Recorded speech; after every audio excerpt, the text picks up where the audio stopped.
আচ্ছা, তোমাদেরও কি সন্ধ্যাবেলায় আমার মতন মনটা একটু খাই খাই করে? আমার তো প্রচণ্ড করে।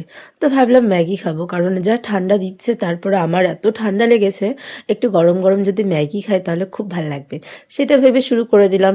আমার ভাবনা আর আমার সাথে ম্যাগি দুটোই একসাথে কাজ করে।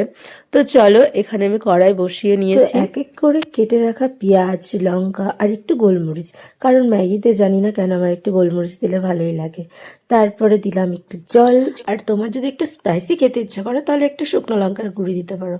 যেহেতু আমার ঠান্ডা লেগেছে বলে একটু স্পাইসি খেতে মন চাইছিল, এর মধ্যে আমি অ্যাড করেছিলাম শুকনো লঙ্কার গুঁড়ি। জলটা ভালো করে ফুটলে তাহলে আমি তারপরে জানি না কেন যখন আমার মনটা ভালো থাকে, আমি একা যখনই থাকি না কেন আমি এরকম নাচতে শুরু করি পাগলের মতন।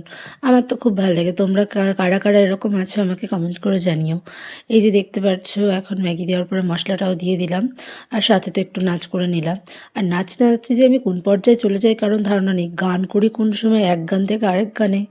তো এর করতে করতেই আমার ম্যাগি বানানো হয়ে গেছে প্রায় শেষের দিকে। এরপর আর একটুখানি জলটা শুকিয়ে তারপরে আমি নামিয়ে দেবো। আমার ম্যাগি প্রায় কমপ্লিট। এই যে নামানোর পরে আমি একটু বসে বসে টিভি দেখছিলাম আর সাথে ম্যাগিটাকে এনজয় করছিলাম। আর সত্যি বলতে এতটা টেস্টি হয়েছে না, বলে বোঝাতে পারবো না। ভিডিওটা যদি তোমাদের ভালো লাগে প্লিজ সাবস্ক্রাইব করো। আজকের মতন আসি, বাই।